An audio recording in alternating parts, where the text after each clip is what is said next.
Imagine un instant que tu tiens dans ta main un petit bout de papier. Sur ce papier, tu as écrit un prénom, juste un prénom. Mais ce soir, avant de dormir, tu glisses ce papier sous ton oreiller. Tu éteins la lumière. Et tu attends. Qu'est-ce qui se passe en toi à ce moment-là? C'est cette question que j'ai envie d'explorer avec toi aujourd'hui. Pas la magie, pas les rituels, pas les superstitions. Mais quelque chose de beaucoup plus profond, de beaucoup plus réel, ce qui se passe en toi quand tu posais ce geste, quand tu penses à cette personne, quand tu laisses son nom occuper ton esprit juste avant de sombrer dans le sommeil. Parce que ce geste, aussi simple qu'il puisse paraître, dit énormément de choses sur toi, sur tes désirs, sur tes peurs, sur la façon dont tu vis l'attachement et l'amour. Je suis Christophe André et depuis de nombreuses années, j'accompagne des hommes et des femmes dans leur chemin intérieur. J'ai passé des heures à écouter des patients me parler de leurs relations, de leurs espoirs, de leurs douleurs. Et je peux te dire une chose avec certitude, la façon dont nous pensons aux autres, la façon dont nous leur accordons une place dans notre espace mental, dans notre espace émotionnel, révèle une part immense de qui nous sommes. Alors aujourd'hui, je t'invite à un voyage. Un voyage qui commence avec ce prénom sous l'oreiller et qui va nous mener au cœur de ce que la psychologie moderne comprend sur l'attachement, le désir, la vulnérabilité et la croissance personnelle. Ce sera un voyage doux, parfois un peu déstabilisant, mais toujours bienveillant, parce que c'est ainsi que j'aime travailler, avec douceur, avec respect pour ce que tu ressens. Installe-toi confortablement. Prends une grande inspiration et laisse-toi porter. Commençons par le commencement. Pourquoi est-ce que ce rituel existe? Pourquoi des millions de personnes à travers les cultures et les siècles ont-elles eu recours à des gestes symboliques pour se rapprocher d'une personne qu'elles aiment ou qu'elles désirent? La réponse n'est pas dans la magie, la réponse est dans la psychologie humaine. L'être humain a un besoin fondamental de contrôle. Quand nous aimons quelqu'un, quand nous désirons quelqu'un, nous nous trouvons dans une position de vulnérabilité absolue. Nous ne savons pas si cet amour sera partagé. Nous ne savons pas si cette personne nous voit comme nous la voyons, et cette incertitude est douloureuse, profondément douloureuse. Alors nous cherchons des gestes et des rituels, des actions symboliques qui nous donnent l'impression que nous faisons quelque chose, que nous ne sommes pas totalement passifs face à ce que nous ressentons. Écrire un prénom sur un bout de papier et le glisser sous l'oreiller, c'est une façon de dire « je fais quelque chose pour cet amour, je l'accompagne, je lui donne une forme, une présence concrète ». Et ce besoin d'agir face à l'incertitude émotionnelle, c'est quelque chose de profondément humain. Il n'y a rien de ridicule là-dedans, il n'y a rien de naïf, c'est une expression authentique du désir humain de connexion. Mais ce qui m'intéresse, ce n'est pas le geste lui-même, c'est ce qui se passe après, c'est ce que tu ressens, c'est ce que tu penses, c'est la façon dont ton corps et ton esprit réagissent à cette simple action. Parce que là, dans ces réactions, se trouve une mine d'informations sur toi. Laisse-moi te parler d'une patiente que j'ai accompagnée il y a quelques années. Je l'appellerai Marie. Marie avait 32 ans, elle était brillante, indépendante, professionnellement accomplie. Et pourtant, elle venait me voir chaque semaine avec la même question au fond des yeux. Pourquoi est-ce que je n'arrive pas à laisser entrer quelqu'un dans ma vie? Elle me parlait d'un homme qu'elle aimait d'une façon qui me touchait profondément. Elle me décrivait comment elle pensait à lui le soir, comment elle imaginait des conversations avec lui, comment elle lui accordait une place immense dans son espace mental. Mais dans la réalité, elle maintenait une distance. Elle ne lui disait pas ce qu'elle ressentait. Elle attendait, elle espérait et elle souffrait. Un jour, elle m'a dit quelque chose de très révélateur. Elle m'a dit « Je préfère l'aimer en secret plutôt que de risquer de le perdre en lui disant la vérité ». Et dans cette phrase, il y avait tout, toute la complexité de ce que nous allons explorer aujourd'hui. Parce que quand tu mets le nom de quelqu'un sous ton oreiller, quand tu penses à lui ou à elle avec cette intensité particulière, tu es peut-être en train de faire exactement ce que faisait Marie. Tu gardes cet amour dans un espace sûr, un espace intérieur, un espace où il ne peut pas être blessé, rejeté ou déçu. Et ça, c'est une stratégie d'adaptation. Une stratégie que ton psychisme a développée pour se protéger. Alors voici la première chose que ce rituel révèle de toi, ta relation à la vulnérabilité. La vulnérabilité, c'est ce moment où tu te montres tel que tu es, sans armure, sans masque, sans protection. C'est le moment où tu dis à quelqu'un « je t'aime » ou « je t'aime bien » ou « tu me manques » ou « j'ai besoin de toi ». Ces mots sont parmi les plus courageux qu'un être humain puisse prononcer, parce qu'ils exposent quelque chose d'essentiel, ils exposent ton cœur. Et selon la façon dont tu as été élevé, selon les expériences que tu as traversées, selon les blessures que tu portes, ta relation à la vulnérabilité peut être très différente. Certaines personnes se sentant relativement à l'aise avec cette exposition. Elles peuvent dire ce qu'elles ressentent sans que leur monde s'effondre. D'autres, en revanche, ont appris très tôt que se montrer vulnérable, c'est dangereux, que ça expose à la moquerie, orgée, à l'abandon. Et si tu es quelqu'un qui met un prénom sous son oreillère plutôt que de dire directement ce qu'il ressent, je ne te juge pas, loin de là, je te comprends. Parce que cette prudence, cette façon de garder l'amour dans l'espace intérieur avant de le partager avec le monde, elle a souvent une histoire, elle a souvent une raison. La question que je t'invite à te poser doucement, sans pression, c'est quelle est cette histoire pour moi? Quand est-ce que j'ai appris que montrer mon amour pouvait être risqué? Quand est-ce que j'ai intégré l'idée que garder mes sentiments pour moi était plus sûr que de les partager? Prends le temps d'y réfléchir. Il n'y a pas de bonne ou de mauvaise réponse, il y a juste ta vérité. Maintenant, j'aimerais aborder quelque chose d'autre, quelque chose qui est lié à ce rituel et qui me fascine depuis longtemps, c'est la question de l'attention et de l'espace mental. Quand tu penses à quelqu'un avec intensité et quand son prénom occupe tes pensées, quand tu te retrouves à imaginer des scénarios, avec lui ou avec elle, tu lui accordes quelque chose de précieux. Tu lui accordes ton attention et l'attention en psychologie, c'est une ressource limitée, fondamentale. Il y a un chercheur américain qui s'appelle Mihaly Csikszentmihalyi et qui a étudié pendant des décennies ce que nous faisons avec notre attention. Il a montré que la qualité de notre vie dépend en grande partie de la façon dont nous orientons notre attention. Ce sur quoi nous portons notre regard intérieur, voilà ce qui définit notre expérience du monde. Alors quand tu mets le nom de quelqu'un sous ton oreiller, tu fais un choix d'attention. Tu dis consciemment ou non, cette personne mérite une place dans mon espace intérieur. Et ça, c'est un acte de valeur. C'est un acte d'amour même si l'autre personne ne le sait pas. Mais voici où ça devient intéressant. Voici où la psychologie commence à nous poser des questions importantes. Est-ce que cette attention que tu accordes à l'autre est nourricière pour toi? Ou est-ce qu'elle te vide? Est-ce que penser à cette personne te remplit d'espoir, de chaleur, de joie? Ou est-ce que ça t'envahit, ça t'obsède, ça te fait souffrir? Parce que ces deux expériences sont très différentes et elles révèlent deux types d'attachements très différents. Dans le premier cas, quand penser à l'autre te nourrit, tu es probablement dans ce que les psychologues appellent un attachement sécure. Tu peux penser à cette personne, l'apprécier, la désirer sans que ça envahisse tout ton espace intérieur. Tu gardes une forme d'équilibre, tu peux être présent à ta propre vie tout en accordant une place à l'autre. Dans le deuxième cas, quand penser à l'autre te consume, te fait perdre tes repères, te fait oublier qui tu es peut-être dans un attachement que les psychologues appellent anxieux. Et cet attachement anxieux, il a ses racines dans des expériences précoces, souvent dans l'enfance, où l'amour était incertain, imprévisible, conditionnel. Je ne suis pas en train de te diagnostiquer. Je suis en train de t'inviter à observer, à remarquer, à être curieux de toi-même, parce que la conscience de soi, c'est le premier pas vers la liberté. Si ce contenu t'aide à mieux te comprendre, je t'invite à laisser un like et à t'abonner pour qu'on puisse continuer ce voyage ensemble. Chaque épisode est une invitation à aller un peu plus profond, un peu plus loin dans la connaissance de soi. Revenons à notre prénom sous l'oreiller. Il y a quelque chose de très particulier dans le fait que ce rituel se passe la nuit, juste avant de dormir. Et ça, ce n'est pas anodin, pas du tout. Le moment qui précède le sommeil est l'un des moments les plus psychologiquement significatifs de notre journée. C'est un moment de transition. Un moment où les défenses s'abaissent, où le mental rationnel commence à lâcher prise, où les émotions et les désirs profonds remontent à la surface. Les psychologues et les neuroscientifiques appellent cet état l'état hypnagogique. C'est cet état entre la veille et le sommeil où la frontière entre le conscient et l'inconscient devient plus perméable. Et dans cet état, les pensées ont un pouvoir particulier. Elles s'impriment plus profondément, elles influencent nos rêves, elles orientent notre état émotionnel du lendemain. Alors quand tu glisses ce prénom sous ton oreiller et que tu t'endors en pensant à cette personne, tu fais quelque chose de psychologiquement très puissant. Tu programmes en quelque sorte ton espace intérieur. Tu dis à ton cerveau, à ton inconscient, cette personne est importante, pense à elle, rêve d'elle, intègre-la.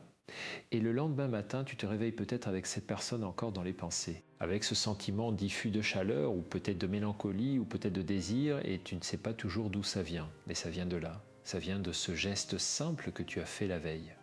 Ce que ça révèle de toi, c'est la puissance de ton monde intérieur, c'est ta capacité à nourrir une relation dans l'espace de ta propre imagination. Et cette capacité, elle peut être une force extraordinaire, ou elle peut devenir un piège. Laisse-moi t'expliquer. La capacité à nourrir une relation dans l'espace intérieur est une force quand elle coexiste avec une relation réelle, concrète, incarnée. Quand tu penses à quelqu'un que tu aimes, que tu vois régulièrement, avec qui tu partages des moments réels, cette capacité enrichit de votre lien. Elle te permet de garder la connexion vivante et même quand vous n'êtes pas ensemble.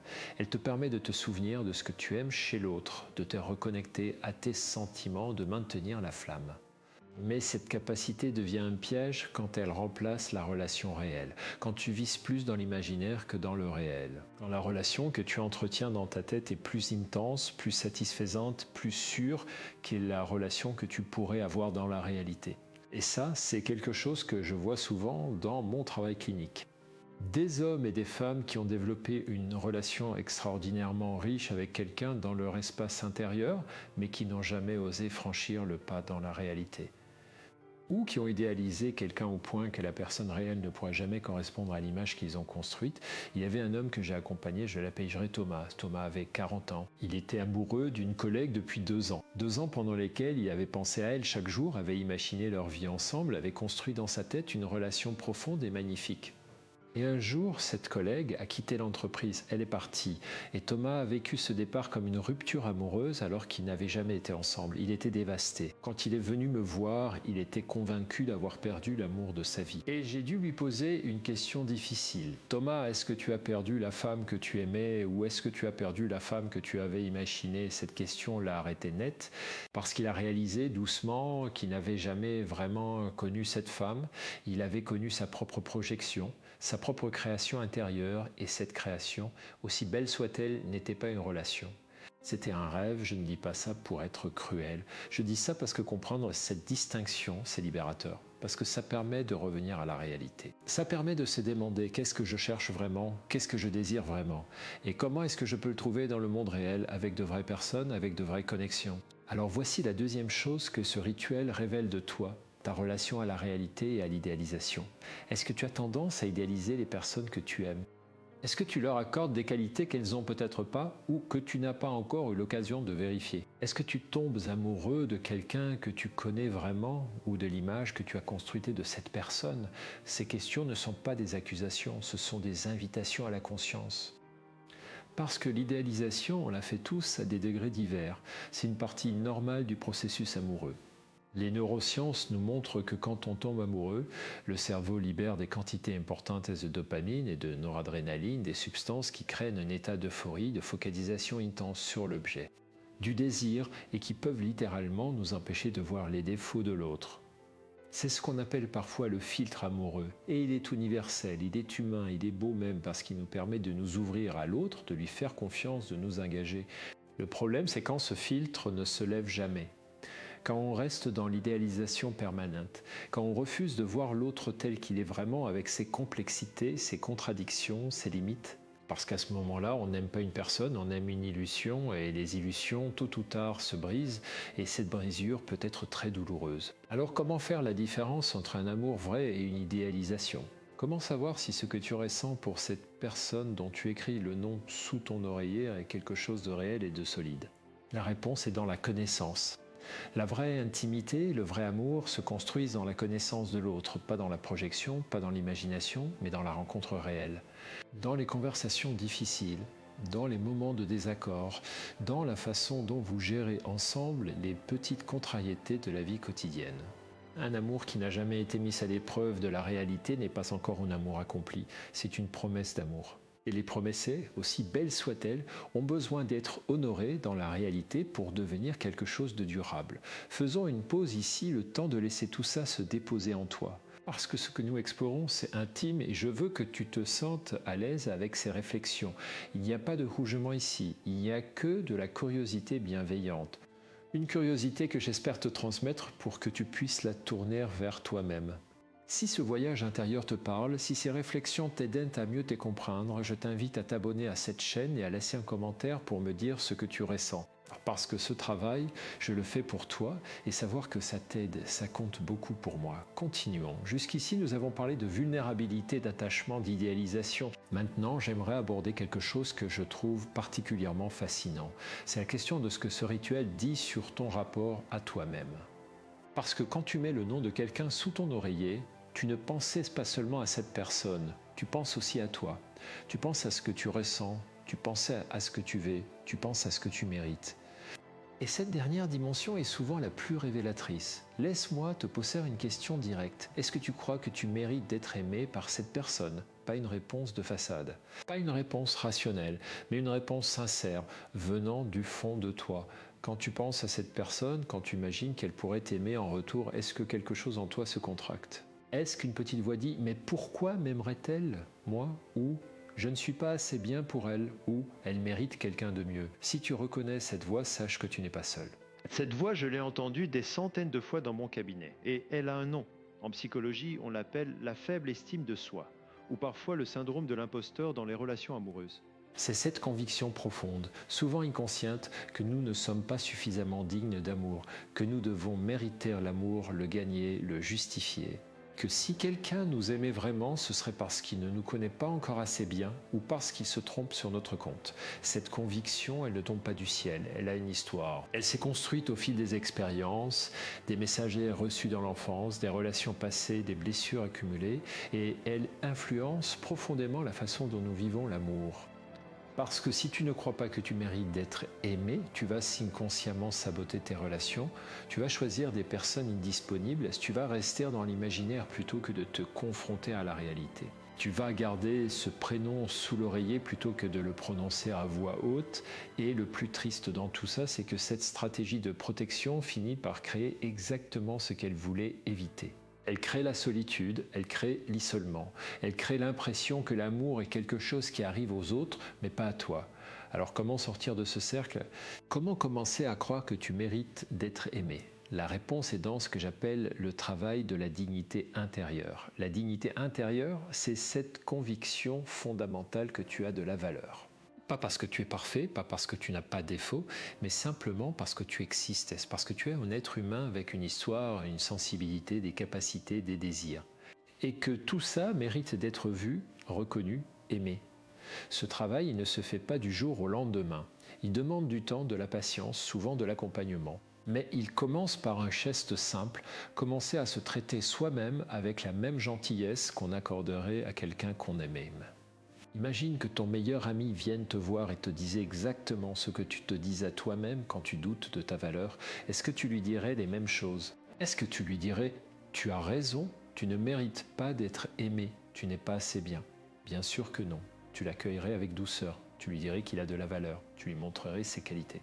Tu l'encouragerais à s'ouvrir à l'amour. Alors pourquoi ne pas te traiter toi-même avec cette même douceur? C'est une question simple, mais elle peut changer beaucoup de choses. Voici la troisième chose que ce rituel révèle de toi, ton rapport à ta propre valeur et à ta dignité dans l'amour. Et si tu reconnais que ce rapport est difficile pour toi, si tu reconnais que tu as tendance à te dévaluer, à douter de ta place dans le cœur de l'autre, alors je t'encourage à explorer ça, avec un thérapeute si possible. Avec des livres, avec des pratiques comme la méditation ou l'écriture, parce que ce travail vaut la peine, parce que tu vaux la peine. Maintenant, j'aimerais parler de quelque chose qui est au cœur de tout ce que nous avons exploré jusqu'ici. C'est la question du courage amoureux. Parce qu'au fond, c'est de ça qu'il s'agit. Mettre un prénom sous son oreiller, c'est parfois une façon d'éviter d'avoir du courage, de faire le geste symbolique sans prendre le risque réel, de dire à l'univers ce qu'on ressent sans le dire à la personne concernée. Et je comprends vraiment, parce que le courage amoureux est l'un des courages les plus difficiles qui soient. Il implique de se mettre en danger. Il implique d'accepter que l'autre puisse dire non. Il implique de traverser l'incertitude sans garantie de résultat. Mais voici ce que j'ai appris à la fois dans ma pratique clinique et dans ma propre vie, les moments où nous avons eu le courage de nous exposer, de dire ce que nous ressentions vraiment, même quand c'était difficile. Même quand c'était risqué, ce sont souvent les moments dont nous sommes le plus fiers. Ce sont les moments où nous avons grandi, ce sont les moments où nous nous sommes respectés, parce qu'il y a quelque chose de profondément respectueux envers soi-même dans le fait de dire la vérité de ce qu'on ressent. Même si l'autre ne partage pas ses sentiments, même si la réponse est difficile à entendre, parce qu'on a au moins honoré ce qu'on portait à l'intérieur. On ne l'a pas étouffé, on ne l'a pas nié, on ne l'a pas enterré sous un oreiller. Je pense souvent à une phrase que j'ai lue quelque part et qui m'a beaucoup marqué. L'amour non exprimé est comme une lettre non envoyée. Elle existe, elle est réelle, elle a de la valeur, mais elle ne peut pas faire son chemin dans le monde si elle reste dans le tiroir. Alors je t'invite à réfléchir à ça. Pas à agir immédiatement, pas à prendre des décisions précipitées, mais à réfléchir. Est-ce qu'il y a quelque chose que tu portes à l'intérieur, quelque chose que tu ressens pour quelqu'un et qui mériterait d'être dit? Et si oui, qu'est-ce qui t'en empêche vraiment? Si ce contenu te touche, si ces réflexions résonnent en toi, je t'invite à laisser un like et à partager cet épisode avec quelqu'un qui pourrait en avoir besoin. Parce que ces questions, on les porte souvent seuls. Et parfois, savoir que d'autres les portent aussi, ça aide, ça allège. Parlons maintenant de quelque chose que j'appelle l'écologie des relations. Ce terme peut sembler un peu technique, mais l'idée est simple. Tout comme un écosystème naturel a besoin d'équilibre pour prospérer, nos relations ont besoin d'un certain équilibre pour être saines et nourrissantes. Et cet équilibre implique plusieurs dimensions. La première dimension, c'est l'équilibre entre le donner et le recevoir. Dans une relation saine, les deux personnes donnent et reçoivent. Il y a une réciprocité, même si elle n'est pas toujours parfaitement symétrique. Mais si tu te retrouves constamment à donner, à penser à l'autre, à te soucier de lui ou d'elle, sans jamais recevoir en retour, sans jamais te sentir vu, reconnu, apprécié, alors quelque chose est déséquilibré.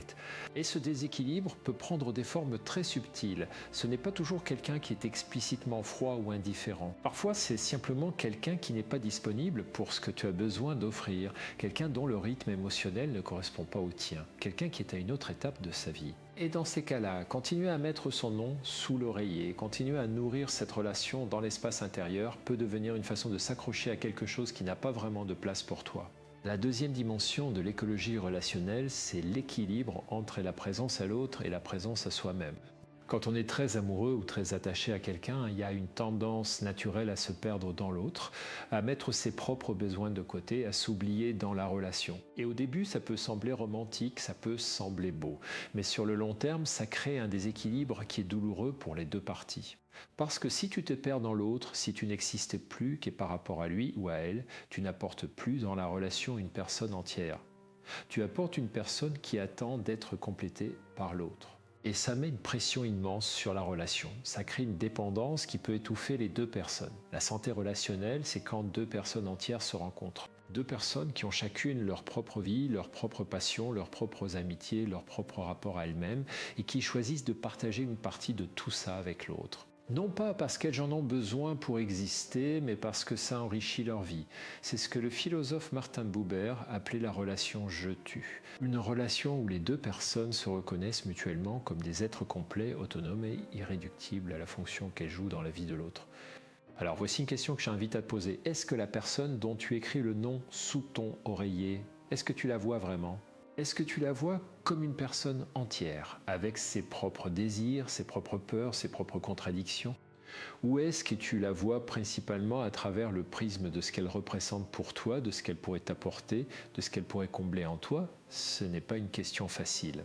Et la réponse honnête peut parfois surprendre, mais c'est une question qui vaut la peine d'être posée, parce qu'elle nous invite à passer de l'amour comme besoin à l'amour comme choix. Et cet amour-là, l'amour comme choix libre et conscient, c'est l'amour le plus beau et le plus durable qui soit. Laisse-moi maintenant te parler de quelque chose que j'appelle le paradoxe de l'attente. Quand on met un prénom sous son oreiller, on attend souvent quelque chose, on attend que les choses changent, on attend que l'autre se manifeste, on attend nos signes, on attend que l'univers réponde à notre désir. Et l'attente en psychologie est une posture très particulière parce qu'elle nous place dans une position passive. Elle nous place dans la position de quelqu'un qui reçoit ou qui espère recevoir plutôt que de quelqu'un qui agit. Or, la psychologie positive nous enseigne quelque chose d'important. Le bonheur et l'épanouissement ne viennent pas de ce qui nous arrive, mais de ce que nous faisons avec ce qui nous arrive. Ils viennent de notre achantivité, c'est-à-dire de notre sentiment d'être acteur de notre propre vie. Tu attends que l'autre te remarque, que l'autre t'aime, que l'autre fasse le premier pas, tu renonçais à une partie de ton achantivité. Tu te mets dans une position où ton bonheur dépend de quelque chose que tu ne contrôles pas. Et ça peut créer une forme d'impuissance apprise.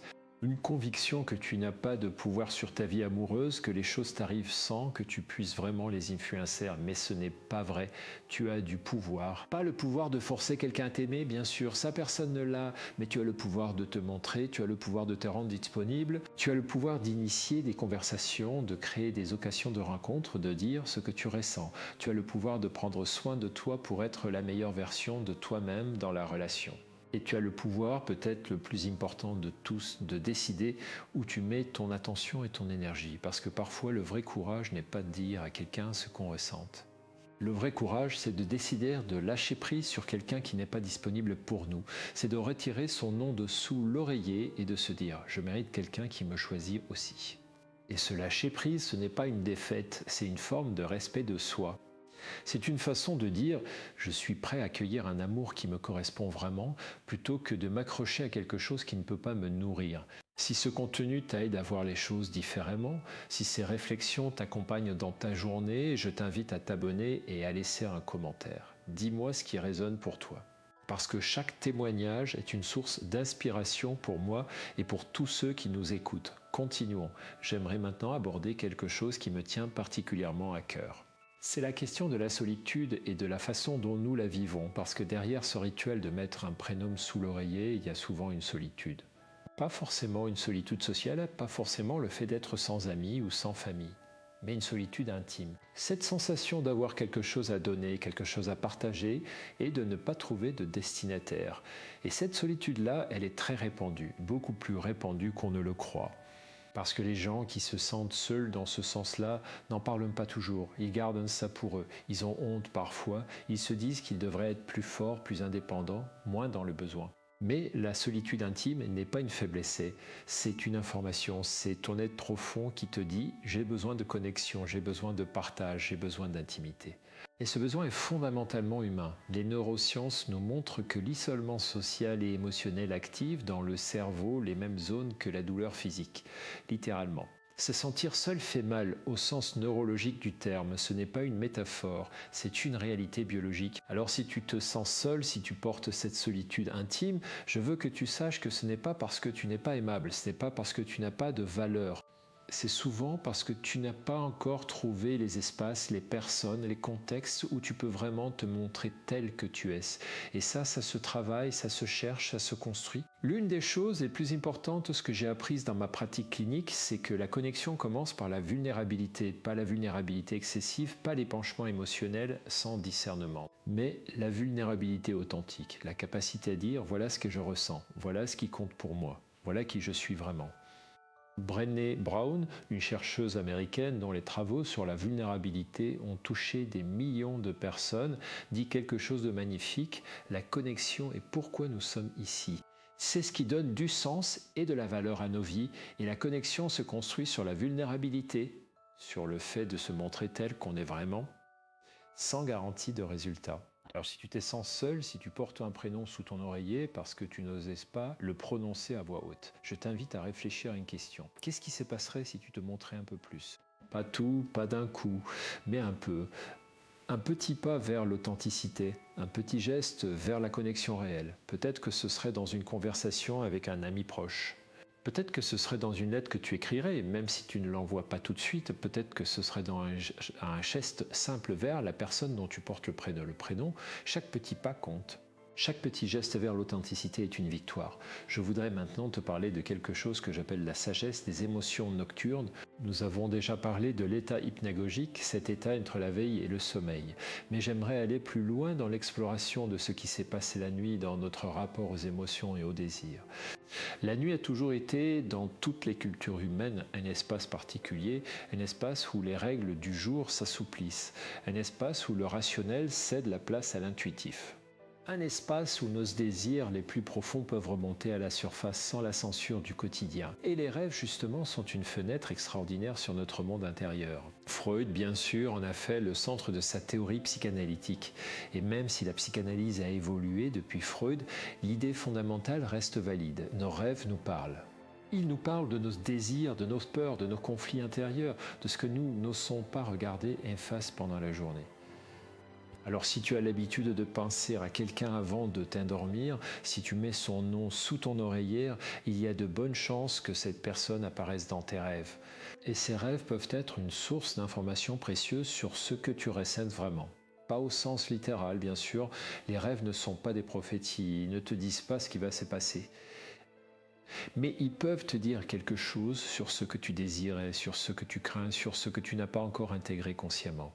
Par exemple, si tu rêves de cette personne et que dans le rêve, tu te sens libre, heureux, en sécurité, c'est peut-être un signe que cette relation représente pour toi quelque chose de sécurisant, de nourrissant, que tu associes cette personne à une forme de bien-être. Si, en revanche, tu rêves de cette personne et que le rêve est chargé d'angoisse, de poursuite, de perte, ça peut indiquer que ta relation à cette personne est teintée de peur. Peur de la perdre, peur de ne pas être à la hauteur, peur du rejet. Je ne suis pas en train de te proposer une interprétation rigide des rêves. Je suis en train de t'inviter à être attentif à ce que ton monde intérieur te communique, à développer ce que les psychologues appellent l'intelligence émotionnelle, c'est-à-dire la capacité à reconnaître, comprendre et utiliser les informations que nous donnent nos émotions, parce que nos émotions, même les plus douloureuses, même les plus déroutantes, ne sont pas nos ennemis. Elles sont des messagères. Elles nous disent quelque chose d'important sur ce dont nous avons besoin, sur ce qui compte pour nous, sur la direction que nous devrions prendre. Le problème, c'est que nous avons souvent appris à ignorer ces messagères, nous avons appris à être rationnels, à contrôler nos émotions, à ne pas nous laisser déborder, et parfois cette maîtrise émotionnelle est utile. Mais quand elle devient une façon de ne jamais écouter ce que nos émotions ont à dire, et elle nous coupe d'une source d'information vitale. Alors voici une pratique que je te propose. Ce soir, avant de t'endormir, au lieu de simplement glisser un prénom sous ton oreiller, prends quelques minutes pour écrire dans un carnet, juste quelques lignes, ce que tu ressens, ce que tu désires, ce que tu crains. Sans censure, sans jugement, juste te laisser venir ce qui vient. Et demain matin, quand tu te réveilles, avant de plonger dans le flot de la journée, prends quelques minutes pour noter ce dont tu te souviens de tes rêves et ce que tu ressens au réveil. Pas pour analyser, pas pour interpréter, juste pour observer, pour être présent à ton monde intérieur. Cette pratique simple peut, avec le temps, t'apprendre énormément sur toi-même, sur tes désirs, sur tes peurs, sur ce dont tu as vraiment besoin dans tes relations. Voici maintenant quelque chose que j'aimerais partager avec toi, quelque chose qui me semble fondamental dans tout ce que nous avons exploré aujourd'hui. C'est l'idée que l'amour, le vrai amour, commence toujours par soi-même. Je sais que cette phrase peut sembler un cliché. Nous l'avons tous entendu. Aime-toi toi-même avant d'aimer les autres. Mais derrière ce cliché, il y a une vérité psychologique profonde que je voudrais te décrire avec un peu plus de précision. S'aimer soi-même, ce n'est pas être narcissique, ce n'est pas être égoïste. Ce n'est pas penser que tu es parfait ou que tu n'as pas besoin des autres. S'aimer soi-même, c'est avoir une relation bienveillante avec toi-même. C'est te traiter avec la même gentillesse et la même compassion que tu accorderas à quelqu'un que tu aimes profondément. Et cette relation bienveillante avec soi-même change fondamentalement la façon dont on vit l'amour. Quand tu t'aimes toi-même, tu n'as pas besoin que l'autre te complète. Tu n'as pas besoin que l'autre valide ton existence, qu'il te dise que tu as de la valeur, que tu mérites d'être aimé. Parce que tu le sais déjà. Tu le sais de l'intérieur. Et paradoxalement, c'est quand tu n'as plus ce besoin désespéré d'être aimé que l'amour peut vraiment entrer dans ta vie. Parce que tu n'es plus dans la position de quelqu'un qui mendie l'amour. Tu es dans la position de quelqu'un qui peut le recevoir et le donner librement. C'est ce que les psychologues appellent l'attachement sécure. Et il se construit, entre autres, par ce travail de relation bienveillante avec soi-même. Alors comment commencer ce travail? Par où commencer quand on a l'habitude de se critiquer, de se rouger, de se dévaluer? Je te propose une pratique simple, inspirée de la méditation de pleine conscience, une pratique que j'appelle la bienveillance envers soi-même. Chaque jour, prends quelques minutes pour t'asseoir tranquillement. Ferme les yeux, respire profondément et dis-toi intérieurement, comme si tu parlais à un enfant que tu aimes, « Je suis là pour toi, tu as de la valeur, tu mérites d'être aimé, tu fais de ton mieux ». Ces phrases peuvent sembler étranges au début. Elles peuvent même provoquer une résistance, une gêne, un sentiment de ridicule. C'est normal, c'est souvent le signe que tu n'es pas habitué à te parler avec douceur. Mais avec la pratique régulière, quelque chose change, quelque chose se détend à l'intérieur. Une petite voix commence à croire ce qu'elle entend. Et cette transformation intérieure, aussi discrète soit-elle, a des effets concrets sur la façon dont tu vis tes relations. Tu deviens moins anxieux, moins dans le besoin, plus capable d'être présent à l'autre sans te perdre, plus capable de te montrer authentiquement, sans la peur constante du rejet.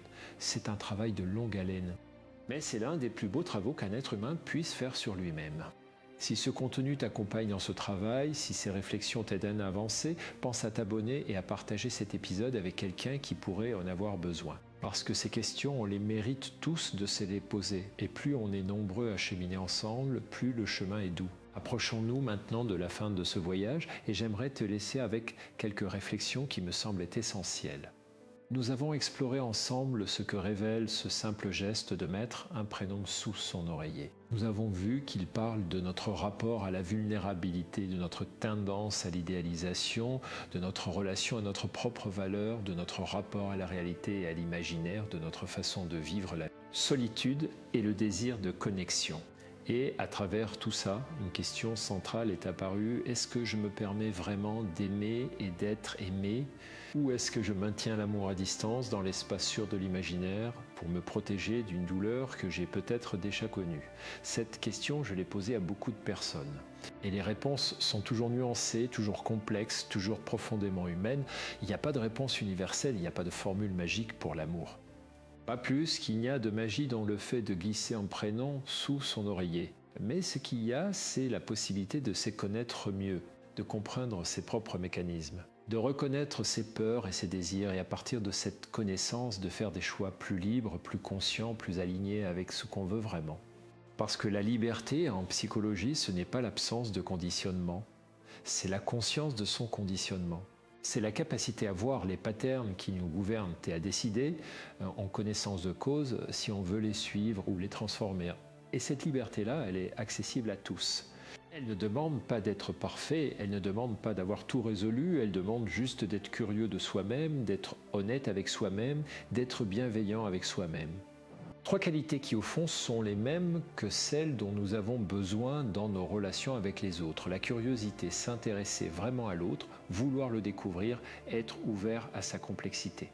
L'honnêteté, dire ce qu'on ressent vraiment, ne pas se cacher derrière des masques ou des stratégies de protection. La bienveillance, traiter l'autre avec douceur et respect, même dans les moments difficiles, même dans les désaccords. Ces trois qualités, si tu les cultives en toi-même d'abord, elles se déploieront naturellement dans tes relations. Et peut-être qu'un jour, tu n'auras plus besoin de glisser un prénom sous ton oreiller. Parce que tu auras trouvé le courage de le prononcer à voix haute ou parce que tu auras trouvé la paix de le laisser partir. Dans les deux cas, tu auras grandi. Tu auras fait un pas vers une vie amoureuse plus libre, plus authentique, plus nourrissante. Je voudrais terminer avec une image qui me tient à cœur. Imagine un jardin. Dans ce jardin, il y a des graines que tu as plantées il y a longtemps. Certaines de ces graines ont germé et sont devenues de belles plantes. D'autres n'ont pas encore poussé. Et d'autres encore ont besoin d'être replantées dans un sol plus fertile. Ton monde intérieur est comme ce jardin. Les désirs que tu portes, les amours que tu cultives, les connexions que tu cherches, ce sont des graines. Et ton travail, le travail de toute une vie, c'est d'apprendre à jardiner, à savoir quelles graines arroser, lesquelles laisser reposer, lesquelles laisser partir. Ce prénom sous ton oreiller, c'est une graine. Et toi seul, sais si c'est une graine que tu veux cultiver ou une graine que tu veux doucement laisser aller à la terre. Mais dans tous les cas, prends soin du jardin, prends soin de toi. Parce que c'est de la qualité de ton sol intérieur que dépend la qualité de tout ce qui peut y pousser. Je te souhaite un chemin doux et courageux. Je te souhaite des connexions vraies, des amours authentiques et la paix de te connaître assez pour savoir ce dont tu as vraiment besoin. Prends soin de toi. Merci de m'avoir accompagné jusqu'ici. Si ce contenu t'a été utile, si ces réflexions ont éclairé quelque chose en toi, je t'invite à t'abonner et à le partager avec quelqu'un qui pourrait en avoir besoin. Parce que ces questions que nous nous posons sur l'amour, sur l'attachement, sur notre valeur, elles méritent d'être partagées, elles méritent d'être explorées ensemble. Et plus nous sommes nombreux à cheminer dans cette direction, plus le monde devient un endroit un peu plus doux, un peu plus humain, un peu plus connecté. On se retrouve dans le prochain épisode. Je vous attends avec joie.